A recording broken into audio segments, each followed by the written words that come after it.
My parents sold the single most valuable thing I owned, something I had poured years of my life into, all to bankroll my sister's latest shopping spree. It was a custom-built PC worth $3,600, and to me, it was everything. So I left. I just walked away from the only home I'd ever known, and the path I chose in the aftermath threw my family into a state of chaos they never could have predicted. My name is Leo. I'm 22 years old, and for as long as I can remember, my world has been illuminated by the glow of a monitor. Building computers and diving into the universe of gaming isn't just some casual hobby for me, it's a foundational part of who I am. It feels like it's woven into my DNA. Ever since I was a kid, the intricate dance of components, the challenge of optimizing performance, and the thrill of creating something powerful with my own two hands has been my ultimate passion. That dream machine I mentioned, it wasn't a gift. It wasn't something I just asked for and received. It was the culmination of years of relentless hard work. I scraped together every single dollar from grueling part-time jobs during college, took on countless freelance design projects with demanding deadlines, and meticulously saved every penny from birthday cards and holiday gifts. Every choice I made was about getting one step closer to building my ultimate rig. It was my masterpiece, a testament to my dedication. And it was so much more than just a gaming console.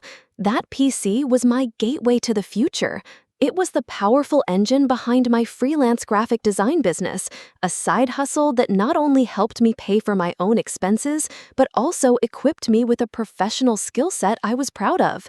It was my workstation, my creative outlet, and my portal to virtual worlds all in one. Now, to understand how things got so messed up, you need to understand my family.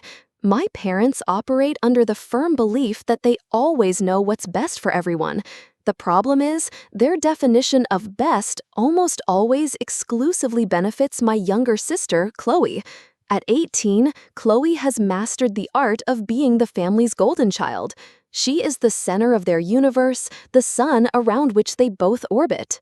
If you can picture someone who genuinely believes the world should bend to their every whim, you've got a perfect picture of Chloe.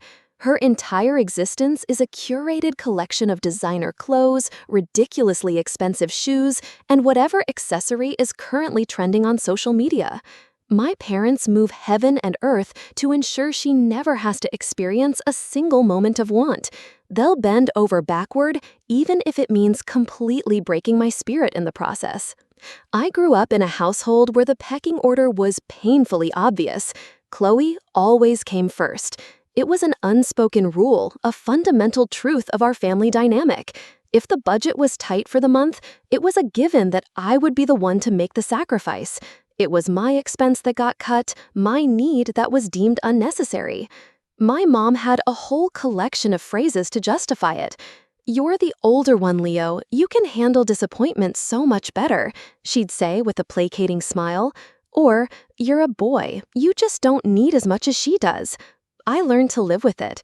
After a while, you just get tired of fighting. I developed a kind of detached acceptance, telling myself, whatever, I'll just work harder for the things I want. I don't need them to give me anything. I never truly resented Chloe for it. I just learned to carve out my own space, focus on my own ambitions, and do my best to stay out of their way. This all came to a head a few months ago. It started on a perfectly normal Saturday. I had spent the afternoon out with my best friend, Sam. He's my go-to guy, the friend I've shared countless late-night gaming sessions with. We were at our favorite coffee shop, buzzing with excitement as we mapped out our strategy for an upcoming gaming tournament.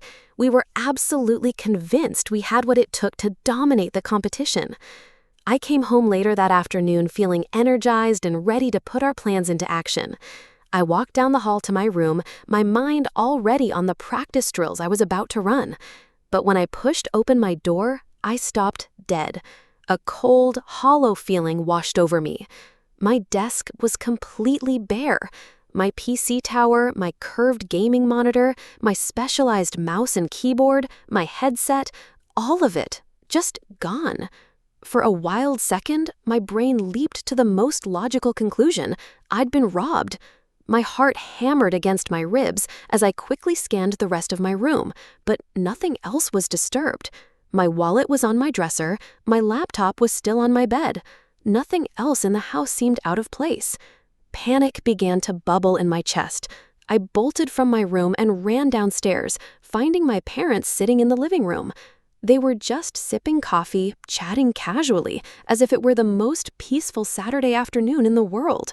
The stark contrast between their calm demeanor and the storm brewing inside me was jarring. "Hey," I started, my voice tight as I tried to keep the rising panic at bay. "Where's my computer?" My mom glanced up from her coffee cup, her expression so placid and untroubled it made my skin crawl. She didn't seem to register the frantic edge in my voice at all. "Oh, we sold it," she said, her tone as casual as if she were telling me we were out of milk. I just stared at her, the words failing to connect in my brain. It felt like she had spoken in a foreign language. A roaring sound started in my ears, drowning out the quiet ticking of the clock on the wall. "You what?" I finally managed to choke out. "Sold it? What do you mean you sold it?" The words felt clumsy and strange in my mouth. My dad let out a heavy, theatrical sigh, the kind he always used when he thought I was being overly dramatic. "Your sister needed some new clothes for an important event she has coming up," he explained, his voice laced with a patronizing patience that set my teeth on edge. "We didn't have the extra money just lying around, so we sold the computer." He said it so simply, so rationally. I felt a surge of pure, hot disbelief. "It was just sitting there," he added, gesturing vaguely towards the upstairs. "Just sitting there?" My voice cracked, rising in volume despite my efforts to control it. That computer was not just sitting there.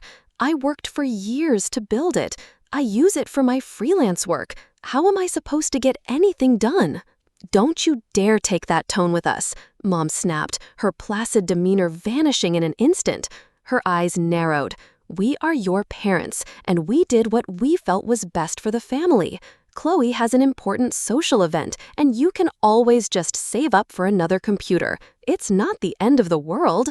I couldn't believe what I was hearing. It felt like I had stepped into an alternate reality where nothing made sense. "Save up for another one? Are you serious?" The words burst out of me, louder than I intended. "Do you have any concept of the time and effort that went into building that specific PC? Do you know how many hours I poured into that? And what about my work? I have deadlines to meet for clients. What is this event for Chloe that's somehow more important than my entire livelihood?" My dad, now in what I privately called his full dad mode, waved a dismissive hand, cutting me off completely. "That freelance work isn't a real job, Leo, and you know it. You spend far more time playing those silly games than you do actually working." They always threw that in my face. It was their go-to argument to invalidate anything I was passionate about. And yes, gaming was a huge part of my life, but that PC was my lifeline. It was the one thing in the entire world that I had built for myself, from scratch, with my own money and my own two hands. It was my independence, my pride. The fact that they couldn't see that, or worse, that they saw it and simply did not care, felt like a physical slap in the face. The sting in it was sharp and humiliating. I turned on my heel before I said something I couldn't take back. I stormed back to my room, the injustice of it all choking me. I slammed the door and stood there in the silence, staring at the empty space on my desk. The ghost of my setup was still there, a void that represented years of my life. I couldn't calm down. My hands were shaking with rage. I pulled out my phone and immediately texted Sam, my fingers flying across the screen. I had to tell someone who would understand. "You are not going to believe what my parents just did." His reply came back almost instantly. "What's up? Everything okay?" "They sold my PC, the entire rig. It's just gone." The three dots appeared and disappeared for a long moment. "What? Are you serious? For what?" "To pay for a shopping spree for Chloe, for some important event." Sam's response was a string of angry emojis followed by, "Dude, that is completely insane. They didn't even ask you first? They just sold it?" "Nope," I typed back, the single word feeling heavy and bitter. "Just sold it, behind my back for Chloe's stupid clothes." "She is so unbelievably spoiled, man. I'm so sorry. You should have put a lock on your door or something." I sank onto the edge of my bed, my head in my hands. Hindsight, right? But it wasn't just about the money or the hardware. As I sat there in my quiet room, the anger began to curdle into a deeper, colder feeling of hurt. All I could think about was how years of my passion, my savings, and my hard work had been completely erased in a single afternoon, wiped out without a moment's thought or a shred of consideration for me. And the most painful part was that no one in my family seemed to think it was a big deal at all. They just didn't care. That night, I couldn't sleep. The anger simmered in my gut, a bitter, coiling heat. Every time I closed my eyes, I saw the empty space on my desk, a dark monument to their betrayal. I knew I couldn't let it go. I had to talk to Chloe. I had to see if there was even a shred of remorse in her. I found her in her room, which was an explosion of shopping bags and designer labels. She was standing in front of her full-length mirror, spinning slowly as she admired herself in a sleek new dress that probably cost more than my first car. The scene was so perfectly, painfully her. I leaned against the doorframe, crossing my arms. My very presence seemed to be an unwelcome intrusion into her perfect little world. "Do you have any idea what Mom and Dad did to buy you all this stuff?" I asked, my voice low and strained. She barely spared me a glance in the mirror, her eyes still fixed on her own reflection. "What are you talking about?" she asked, her tone airy and dismissive. "They sold my computer," I said, letting the words hang in the air between us. "My $3,600 gaming rig.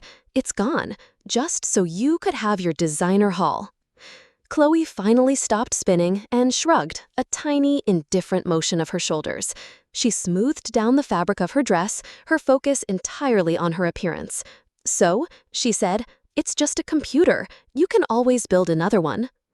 I felt a fresh wave of disbelief wash over me. I couldn't believe her absolute, unadulterated indifference. Just a computer? Chloe, that wasn't just a computer. That was years of my life. Years of saving every dollar, working late nights, and building something that actually mattered to me. It was my livelihood. "Not my problem," she said, and then she had the audacity to smile at her reflection with a smug little grin. "It's not like I was the one who told them to sell it." She paused for a moment, and her tone shifted, becoming more defensive, as if she sensed my anger escalating. "Besides, it's not my fault they thought it was a good idea. They are the ones who actually sold it, not me." Her words made my blood boil. The way she so easily shifted the blame, painting herself as a passive bystander, was infuriating. "You mentioned it, didn't you?" I pressed, stepping into her room. "You knew they were trying to figure out how to pay for all this. You dropped the hint. You knew exactly what they would do, and you just let it happen." Chloe rolled her eyes, a gesture of pure, condescending drama.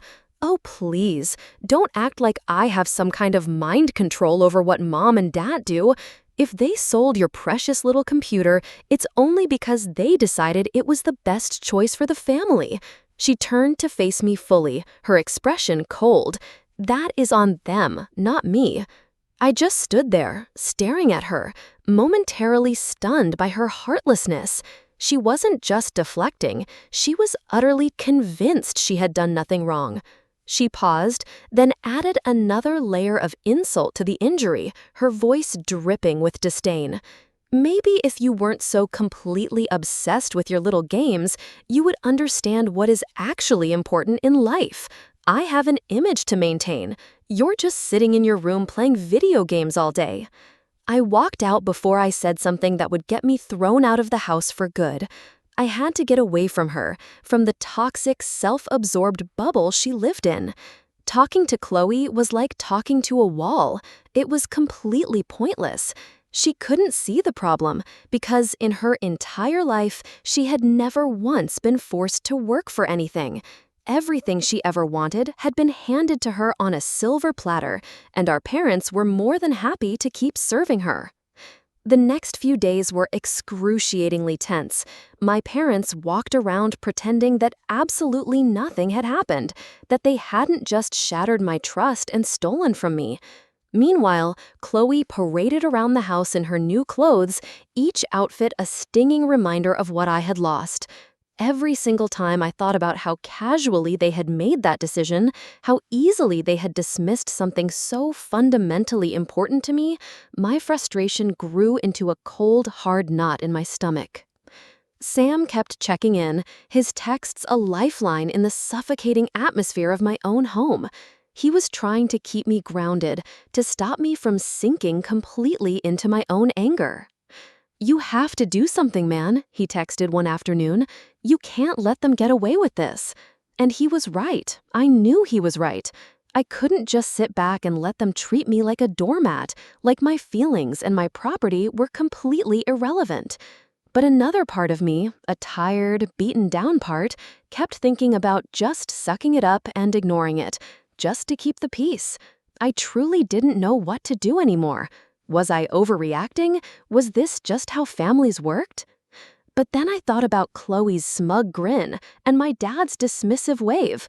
No, if my parents really thought they could walk all over me and face no consequences, they were about to find out just how wrong they were. The days that followed were some of the roughest I had ever experienced in that house.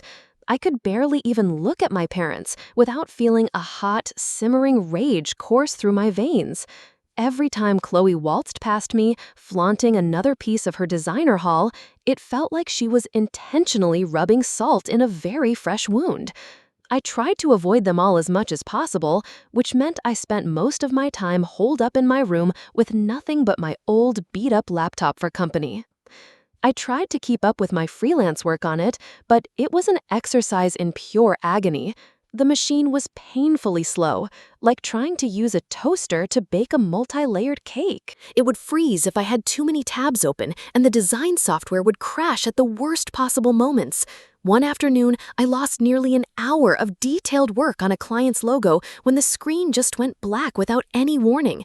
It was a far cry from my custom-built PC, and every single time I had to force a restart or wait for the spinning wheel of death to disappear, my frustration grew into a heavy, suffocating weight.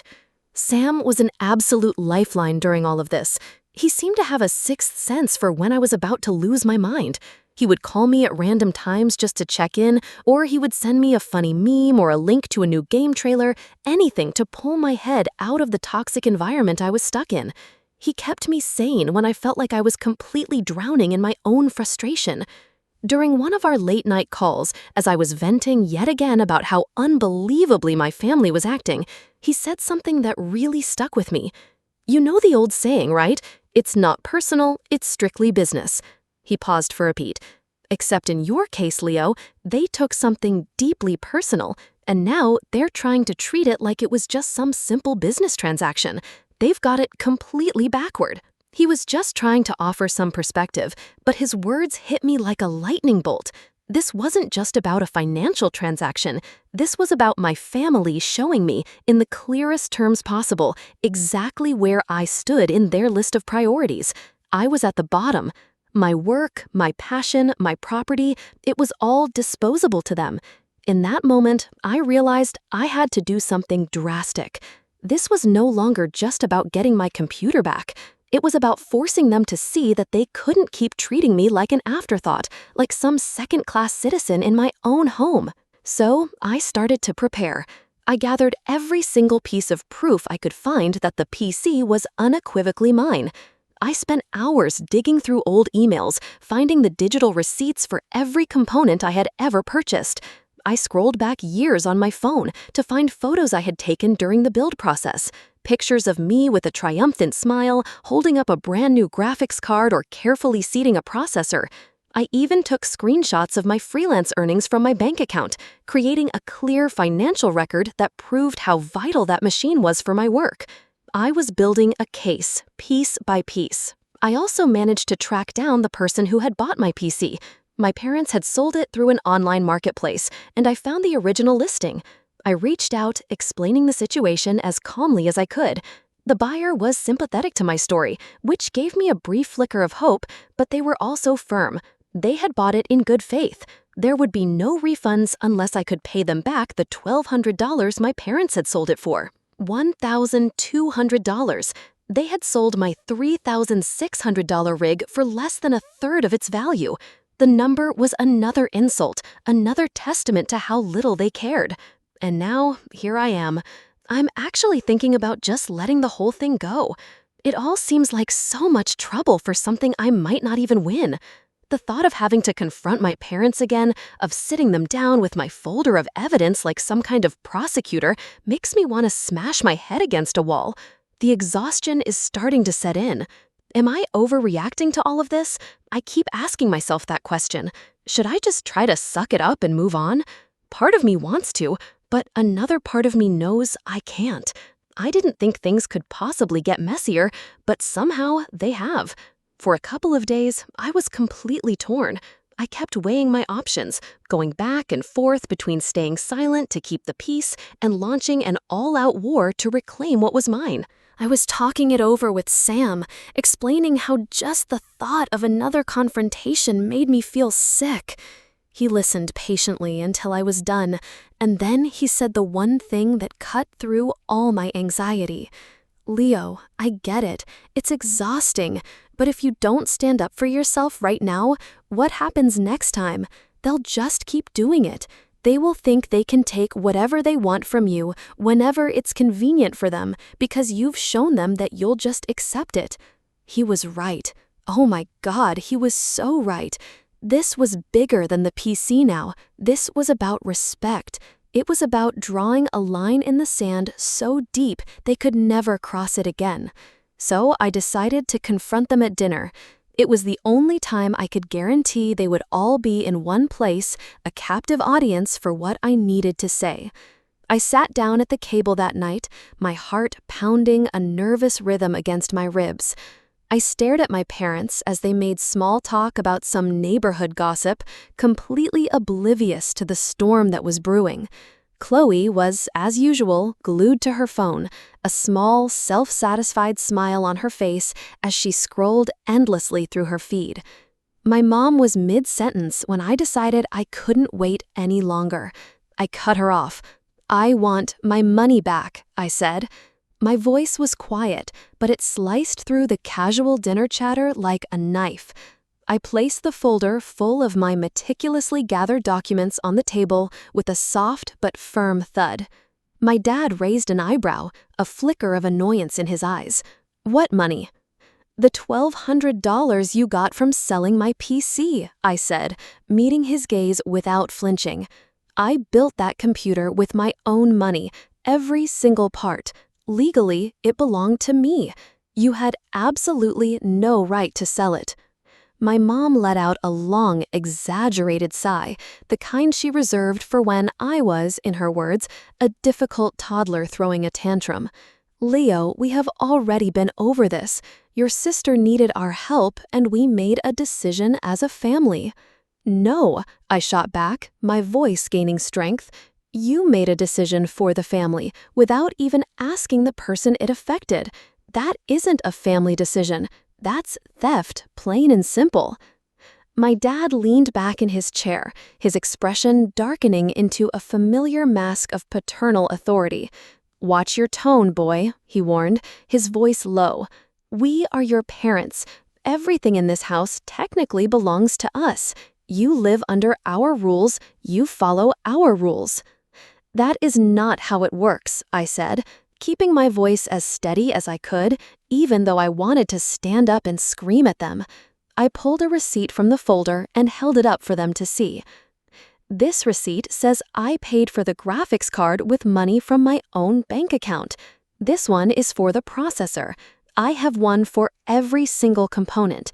This is the proof that it was mine. I then slid a printed copy of their online transaction with the buyer across the table. And this proves you sold my property for $1,200. You owe me that money.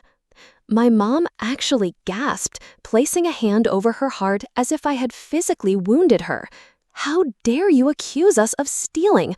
We did this for Chloe. She is your sister. Family is about sacrifice. Yeah, it really seems like I'm the only one in this family who is ever expected to make sacrifices, I snapped, the last of my composure finally breaking. I looked from my mom's shocked face to my dad's furious one. Either you pay me back, I said, my voice dropping to a deadly serious tone, or I will take legal action. You wouldn't dare, my mom hissed, her voice a low, venomous whisper. The shock on her face had morphed into pure fury. I locked eyes with her across the table, feeling a strange, cold calm settle over me. Try me, I said. The silence that followed was heavy and absolute. But it was Chloe who broke it. Up until now, she had been silent, observing the drama with a detached amusement. Finally, she chimed in, her voice dripping with scorn. Oh my God, are you seriously threatening Mom and Dad over a stupid computer? You are so pathetic. I snapped my glare from my mother to her. No, Chloe, I said, my voice shaking with a rage I could no longer contain. What's pathetic is that you are perfectly fine with benefiting from someone else's hard work without a single second thought. You knew what they did, and you didn't care. You still don't. She just rolled her eyes again, the picture of teenage boredom. It is not my fault they decided to sell it, she said with a sigh. I didn't make them do anything. You put the idea in their heads, I countered. You knew exactly what you were doing, Chloe. She scoffed and gave me a look of pure condescension. I only mentioned your computer because you were always complaining about how busy you are with all your work, she said, making air quotes with her fingers. Honestly, I thought you would appreciate the break. Her voice was sickeningly calm, as if she were the reasonable one here. Appreciate the break, I repeated, my voice rising to a near shout. Are you even listening to yourself? That computer was my livelihood. It was how I paid for everything you guys didn't cover. Chloe smirked, completely unfazed by my anger. Wow, you are really twisting this to make it my fault. You're the one who was always going on and on about how independent you are. I just figured you wouldn't mind helping out the family for once. Isn't that what being an independent adult is all about? My fists clenched into tight knots under the table. The sheer audacity of her argument, the way she twisted my own values against me, was staggering. Helping out? You didn't need a designer wardrobe, Chloe. You just wanted one. There is a huge difference. She scoffed again, leaning back with an infuriatingly smug look. Maybe you're just mad because I actually know how to get what I want, and you're too busy sulking in your room to figure it out. Don't blame me for being better at this than you. I swear, in that moment, I almost lunged across the table. But before I could move, my dad slammed his hand flat on the dinner table. The sound was like a gunshot, making everyone jump. Enough! He roared, his face flushed with anger. He glared at me, his jaw tight. We will pay you back, he spat, the words sounding like they were being ripped from his throat. But don't you expect anything else from us. From now on, you are on your own. I let out a short, bitter laugh. It was a hollow, painful sound. On my own? I said, shaking my head. I've been on my own for years. The only difference now is that I'm done letting you take advantage of me. The next day, the $1,200 was sitting on the kitchen counter in an envelope. It was all cash. My parents wouldn't even look at me. Their faces were tight, angry masks. I took the money without saying a word. It didn't feel like a victory. It felt like a severance package. I immediately contacted the buyer. He was a decent guy and agreed to meet me that afternoon. The drive to his place was surreal. When I finally saw my rig sitting on his desk, it was like seeing a part of myself that had been stolen. Picking it up, loading it carefully into my car, felt like I was getting a piece of my identity back. But as much as I loved having my PC home, setting it up on my empty desk and watching it boot up with its familiar hum, I knew something had fundamentally broken. Things could never go back to the way they were. My parents and my sister were not going to magically change into people who respected me. I couldn't keep living under a roof where I was treated like my only value was what could be taken from me. It's time to figure out my next move. I'm seriously thinking of just moving out, leaving all of this behind. But is that a good idea, or am I just setting myself up for more trouble? So after that last explosive dinner, I started seriously brainstorming my escape. It was no longer a question of if I should leave, but how. I knew moving out wasn't going to be a walk in the park. My savings account wasn't exactly overflowing, and the rent in the city was no joke. But I had my freelance income, my PC was back in my possession, and most importantly, I had a fierce determination to make it work. The first person I called was Sam. He had been my sounding board through this entire chaotic mess, and I knew he would have some practical ideas. "Dude, you absolutely need to get out of there," he said as soon as I told him my plan. His voice was firm, leaving no room for doubt. "It's a toxic situation. You can totally crash at my place for a bit if you need to, just until you get on your feet." I was so grateful for the offer. It was exactly the kind of thing a true friend would say. "Thanks, man. I really appreciate that," I said, "but I think I need to get my own space. I have been living under their thumb for my entire life. I just need to figure out how I can possibly swing it financially." Sam was quiet for a moment on the other end of the line. I could almost hear the gears turning in his head. Then he said, "What if you really double down on your freelance stuff? Like, go all in.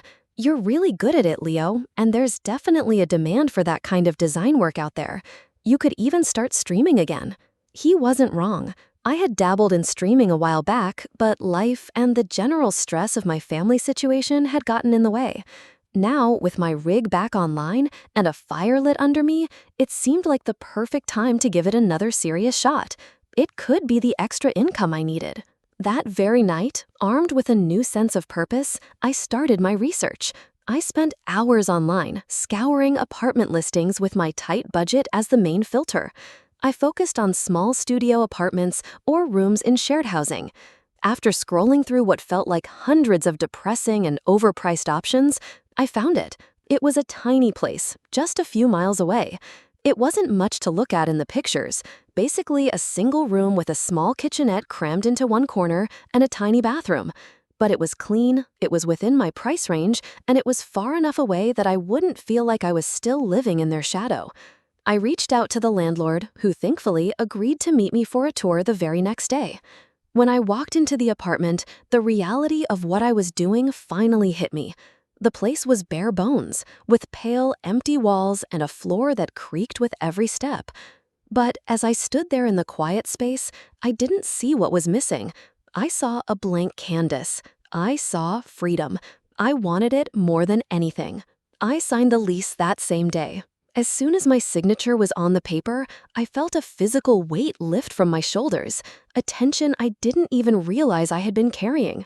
The next challenge was figuring out how to pack up my entire life without tipping off my family. I had no intention of making a big, dramatic exit. I knew if I did, they would just try to guilt trip me into staying, and I wasn't sure I was strong enough to resist that kind of direct emotional manipulation. Over the next week, I began a secret operation. I started moving my things out slowly, 1 or 2 boxes at a time. I would tell them I was going to hang out with Sam, and then I'd load my car with clothes, books, and computer peripherals, stashing everything at his place until I was ready to make the final move. Meanwhile, I dove headfirst into my work. I updated my online portfolio with my latest designs, reached out to all of my past clients to let them know I was taking on new projects, and even started advertising my services on gaming forums and social media. The response was better than I could have ever expected. Within just a few days, I had enough new work lined up to comfortably cover my first month's rent and security deposit. As my official move-out day approached, I did my best to avoid my family. Chloe, wrapped up in her own world, didn't seem to notice or care. She was too busy flaunting her latest designer bag on all her social media profiles. My dad and mom, on the other hand, seemed to sense that something was up. Their parental radar was on high alert. They started dropping little passive-aggressive comments at dinner. "You've been awfully quiet lately, Leo," my mom would say, studying my face. Or my dad would add, "You should let us know if you're planning anything big." I brushed them off with vague, non-committal answers, but I could feel their suspicious eyes on me every time I left the house. The final straw came just 2 nights before I was set to move out completely. I was in my room, quietly packing up the last of my gear into a box, when my mom knocked softly on the door. "Can we talk?" she asked, stepping inside before I could even think of an answer. I just shrugged, shuffling some papers on my desk to avoid looking at her. "I don't really have anything to say to you," I muttered. "Just hear me out, Leo," she said, her voice pleading. She sat on the edge of my bed, trying to act as if this were just a normal, everyday chat. "You have to understand, we didn't sell your computer to hurt you." I stayed silent, my back still to her. She continued, her voice dropping a little. "Chloe mentioned it one night when we were all stressed and trying to help her. She said you didn't really use it that much anymore and that it was worth a lot of money. We just thought, we thought maybe it was a good idea." I turned slowly to face her, my jaw tightening. "So you're telling me this was all Chloe's idea?" I asked, my voice dangerously quiet. She sighed, looking down at her hands, the picture of guilt. "Not exactly her idea," she backpedaled, "but she did suggest it, and we thought she had made a valid point. You have always been so independent, Leo. We honestly thought you would understand." Her words made my stomach churn with a sickening mix of anger and disgust. There it was, the final piece of the puzzle. Chloe hadn't forced them to do anything. She was smarter than that. She had simply planted the seed, a poisonous little suggestion disguised as a helpful solution, and then let my parents' own skewed priorities do the rest for her. She would act innocent, drop a hint here and there, and suddenly her selfish wants would become my parents' brilliant plans.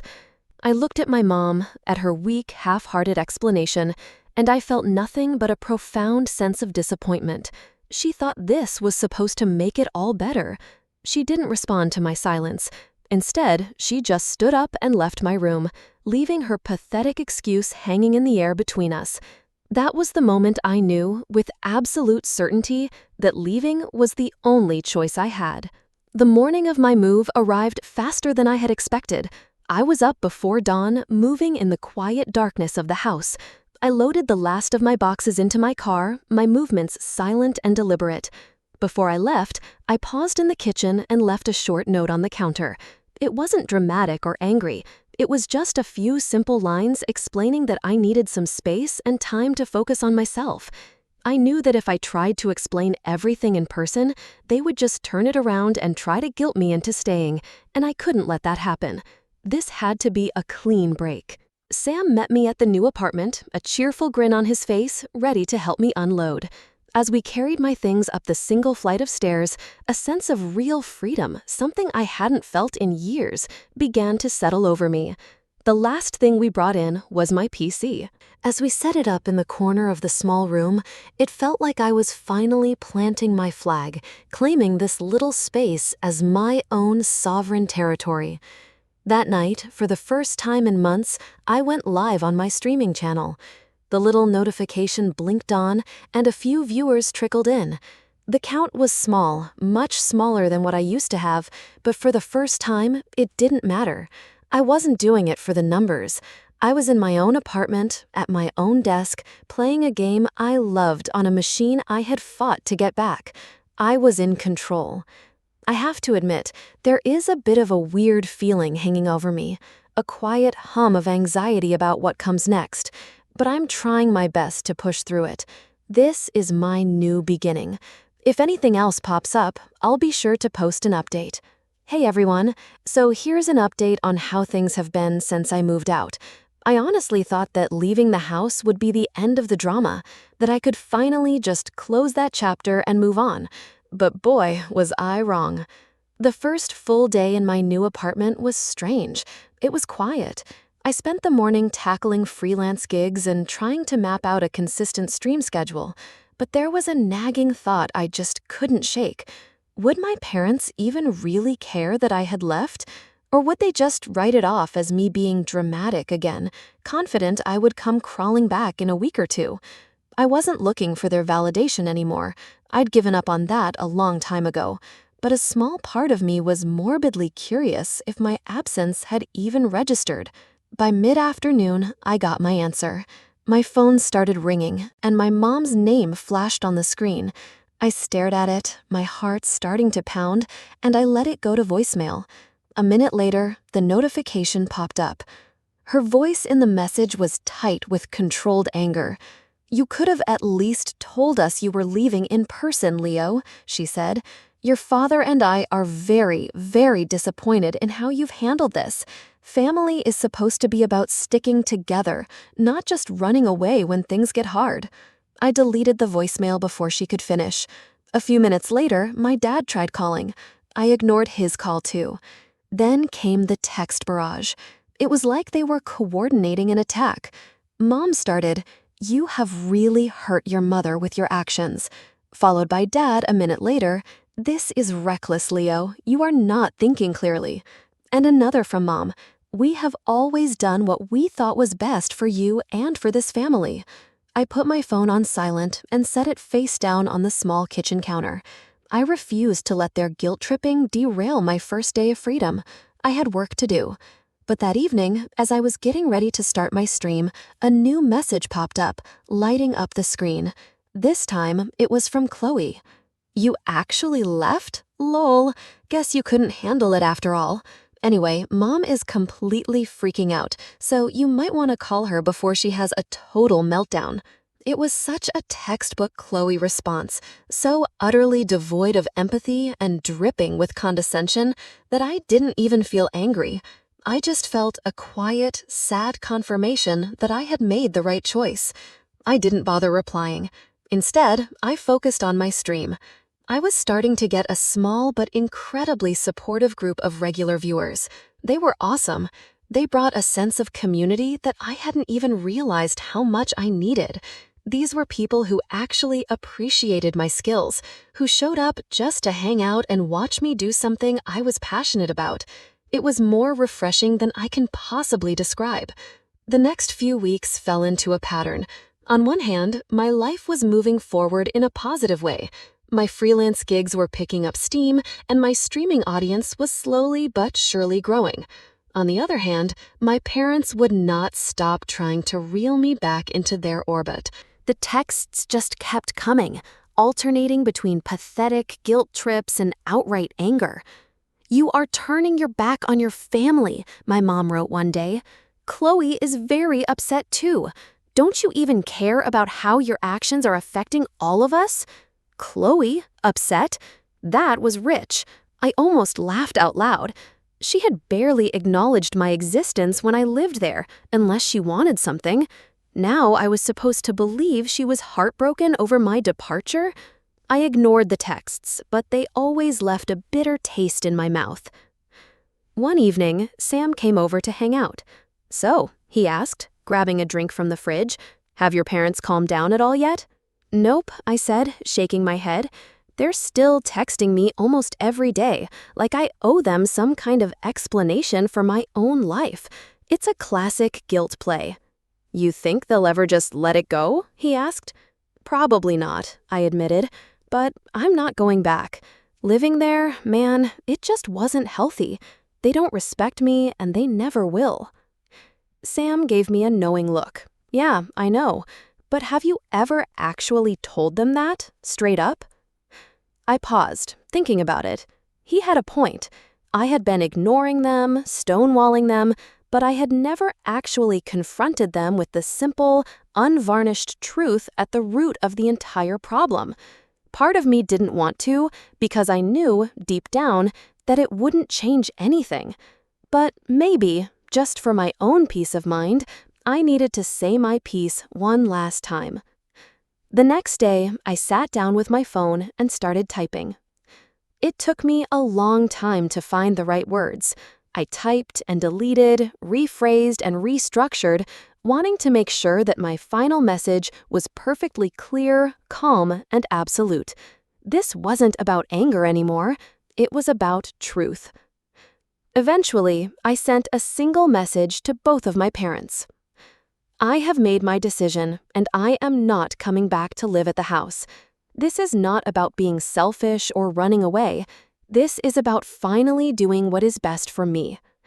I have spent years feeling like my needs, my passions, and my hard work didn't matter to you, and I cannot continue living like that. I hope that someday you will be able to respect my choice, but even if you can't, I will still be moving forward with my life without you. I held my breath and hit send.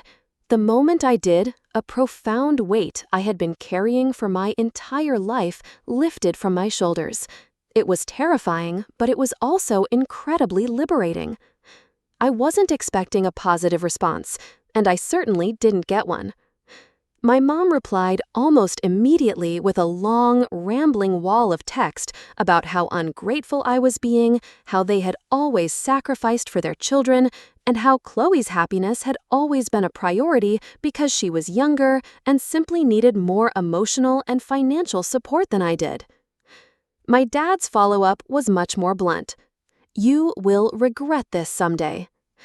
I read their messages, and for the first time, I didn't feel the familiar sting of hurt or the hot surge of anger. I just felt free. Their words no longer held the same power over me. They were just words, echoes from a life I was determined to leave behind. I didn't feel the need to argue or explain myself any further. Over the next few weeks, with that line of communication finally severed, I threw myself completely into my work and my streaming. My world got quiet in the best possible way. One day, while taking a break and scrolling through social media, I came across a new post from Chloe. It was a perfectly posed selfie of her holding up a new, ridiculously expensive designer purse, a radiant smile on her face. The caption read, "So grateful for my amazing parents who always prioritize what really matters." I felt a ghost of the old anger, but it was faint and distant. I just rolled my eyes and kept scrolling. It wasn't my circus, and those weren't my monkeys anymore. Let her live in her little curated fantasy world. It had nothing to do with me. The real confirmation that I had made the right choice came a few days later. I ran into a family friend, a woman my mom has known for years, at a local coffee shop.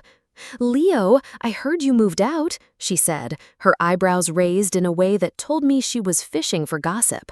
"Your parents are having such a tough time. You know, they have been asking everyone for a little help lately." I frowned, taking a slow sip of my coffee. "Help? What do you mean by help?" "Well," she said, leaning in conspiratorially, "it seems they've really overextended themselves buying things for Chloe. I think they were sort of counting on you still being there to pitch in and help with the household bills. They seem to be in a real financial bind now." I just shrugged, maintaining a neutral expression. "That's unfortunate," I said, and I genuinely meant it. It was truly unfortunate for them. But as for me, I was doing great without them. After that conversation, I couldn't help but feel a strange and complicated sense of validation. I didn't take any joy in hearing that my parents' finances were falling apart. That wasn't the point. It was the stark confirmation of what I had known deep down for a very long time. They had consistently prioritized Chloe's materialistic wants over the actual stability of their family for years. And now, without me there as a financial buffer, they were finally having to deal with the consequences of their own choices. Meanwhile, I was finally learning what it truly meant to be independent, to stand on my own 2 feet, and there was no way I was going to let their self-inflicted chaos drag me back into the storm. That didn't stop the guilt trip texts from coming, though. If anything, they became more frequent and more desperate. My mom's messages took on a pleading, pathetic tone. "We are really struggling here, Leo. The bills are piling up, and you've just left us to deal with everything all on our own." Then there was my dad's favorite line, which he sent at least once a week. "If you were a good son, you would be here helping your family in their time of need." A good son? That was an interesting choice of words, coming from a man who couldn't even acknowledge my years of hard work, let alone show an ounce of respect for it. I read the messages, shook my head at the transparent manipulation, and went on with my day. Chloe, as expected, remained completely silent. She didn't reach out once. Honestly, I didn't expect her to. Her strategy was obvious. Let our parents do all the emotional heavy lifting and just wait for me to eventually cave under the pressure. She had no idea who I was becoming. The strangest update came from Sam one afternoon. He walked in with a huge grin on his face, like he was bursting to tell me something. "You will not guess who I just ran into at the grocery store," he said as he sat down on my couch. "Who?" I asked, though I had a sinking feeling I already knew the answer. "Your mom," Sam said, letting out a chuckle. It was wild. She cornered me by the frozen pizzas and just went on this whole unhinged rant about how you've abandoned them. She kept saying how worried she was. He paused, his grin widening. Then she said, "You're being influenced by bad company," which I can only assume is me. I rolled my eyes, a weary sigh escaping my lips. Of course she did. "What did you say to her?" "I told her you were doing great," Sam said, his expression turning serious but proud. "I said you were working hard and building something for yourself. And then I told her that maybe if they had shown you more respect when you were home, you wouldn't have felt like you had to leave." He smirked. She did not take it well. I laughed, but inside, it stung a little. It wasn't because of what my mom said. At this point, I was completely used to her dramatics. It was another stark reminder of how little they actually understood me, or even wanted to. They weren't upset because they missed having me around. They were upset because they had lost their control over me. They had lost their financial safety net. A few days later, my mom sent another text. This one, however, was different from the others. "Your sister's birthday is coming up next week. We would like you to come home for a family dinner. It would mean a lot to her." I stared at the message for a long, long time. A small, naive part of me, a part I thought I had buried, wanted to believe that this was their way of extending an olive branch, but I knew better. This wasn't about reconciliation, this was about appearances. They wanted to stage a happy family dinner for a few hours so they could post pictures online and pretend to the world that everything was fine. And I was expected to show up and play my part. I showed the text to Sam. He just shook his head slowly. "Don't do it, man," he said, his voice firm. "They are just going to try and pull you right back into their drama. It's a trap." "I know," I said, sighing. "But if I don't go, it's just going to give them more ammunition to tell everyone what a terrible son I am." "Who cares what they say?" Sam shot back, his loyalty absolute. "You are not living your life for them anymore, remember? You don't owe them anything." He was right. Of course he was right. Deep down, I knew that with every fiber of my being.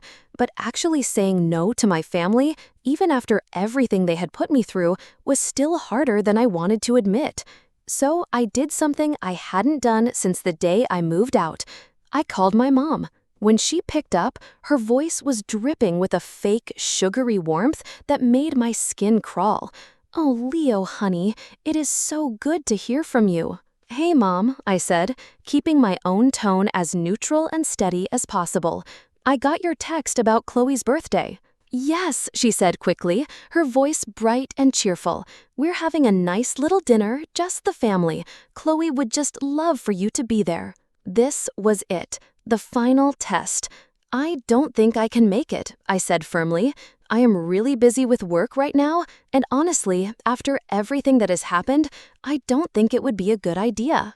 There was a long, cold pause on the other end of the line before she responded, the fake warmth instantly vanishing. "You're really going to let your sister down like this? On her birthday? After everything we have done for you?" And there it was, the guilt card, played right on schedule. "Mom, this isn't about Chloe," I said, my voice gaining a strength I didn't know I had. "This is about the fact that every time I have tried to have a real relationship with you guys, it feels like I'm the only one putting in any effort. I am not coming to dinner because I am done pretending that everything is fine when it is so clearly not." She did not take that well, to say the least. "Fine," she finally said, her voice hard as steel. "If you want to throw your family away over a stupid computer, that is your choice." "It was never about the computer," I said, my voice rising. "It was about respect.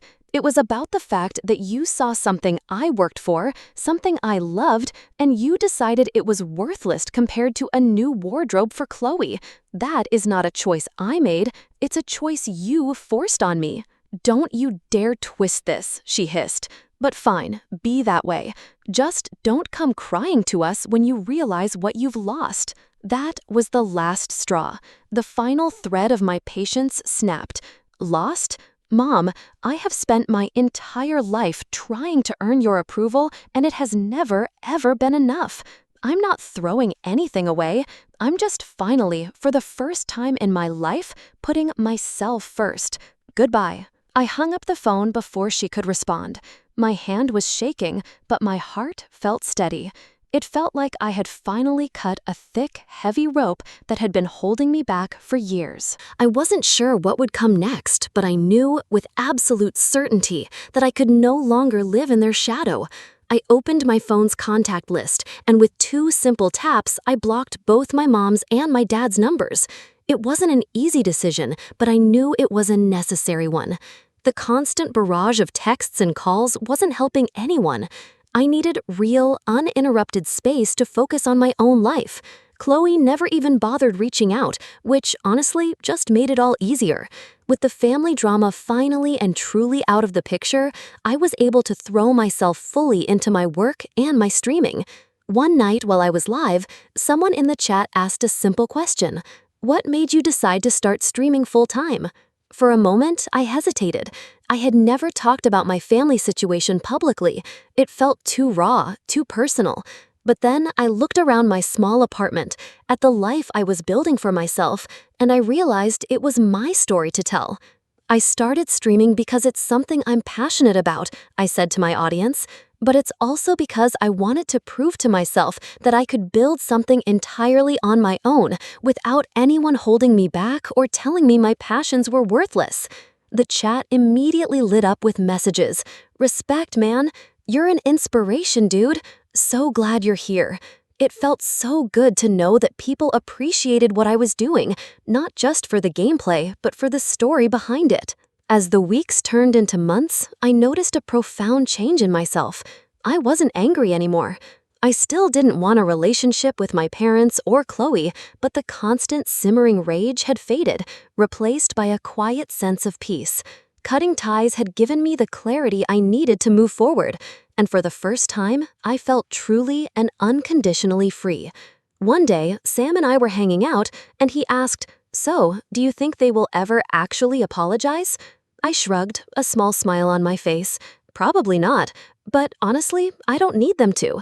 I'm finally living my life on my own terms, surrounded by people who support me for who I am, and that is more than enough for me." And it was. I'm building a life where my hard work is valued and my passions are celebrated, not dismissed. To anyone out there reading this who might be dealing with something similar, know this: you do not have to stay where you are not respected. You deserve better. And walking away isn't giving up. It's choosing yourself. This journey was about so much more than a stolen computer. It's a powerful reminder that you must be the ultimate authority on your own self-worth. For years, Leo's passion was dismissed and his value was ignored, but he found the strength to draw a line. The key lesson is that sometimes walking away from people who refuse to respect you, even family, isn't an act of anger, but a profound act of self-preservation. True freedom isn't about winning an argument. It's about building a new life where you are celebrated, not tolerated. It's about choosing yourself, even when it's the hardest choice to make. If this story about finding your strength resonated with you, please show your support by hitting the like button and subscribing to the channel for more powerful narratives. Your support makes this community possible. We're building an incredible audience from all over the globe, and we'd love to know where you are a part of this story from. Please drop a comment below and tell us which region or country you're watching from. Thank you for listening.